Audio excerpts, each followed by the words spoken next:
Hi friends आ बहुत दिन पर आज मो वीडियो बनाऊँगी आ वीडियो बनवार यहाँ मेन पॉइंट हूँ आमर आज गणेश पूजा बसाणी तो से तो आज से किसी गोटे प्रस्तुति चलती बसाणी जेहेतु आज आ बहुत दिन है वीडियो मुझे कर मोबाइल टे प्रोब्लेम था तो न्यू मोबाइल आनला पर एटा मो फास्ट वीडियो तो चलतु आज टोटाल यू स्टार्ट करुच्ची लास्ट भसाणी पर्यंत ये वीडियो आपण मैंने देखा पाइबे सो देन चलतु एवं आ भितर भी डहरा पलि आसी मोटा देखे दे आईटी से बाउंस काटवे पूरा बिजी अच्छी मिस्टर गुडुलू से बैरु देखुं दीटा आम बैरु चोरी करम बैरु दीटा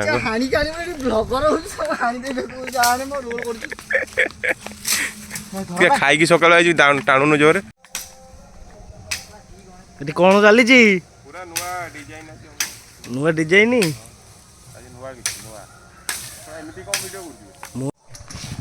या भितर आमर बाउंस भी कटा सरी जाइए आम बैरु आबे आम बाहर बाउंस नहीं कि सीधा ट्रैक्टर पाखक ट्रैक्टर आमर सजा हम यहाँ चलतु एवं रेडी बाजी बोल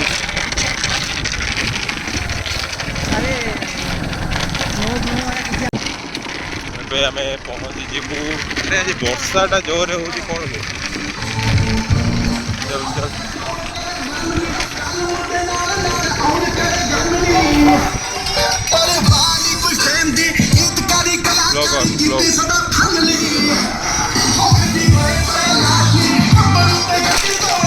ओके ट्रैक्टर रेडी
ଚାଲୁ।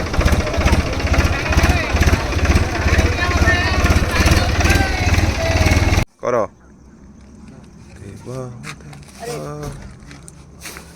ଆବେ ଏଇଠି ବାଡ଼ା ବାସ୍ ଠାକୁର ଓମ୍ ନମଃ ଶିବାୟ।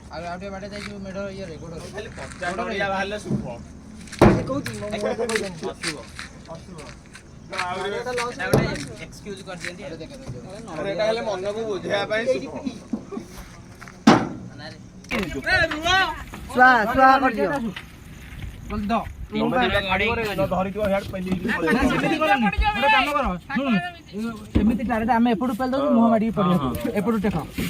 ଏ ପକେଇଦେଲେ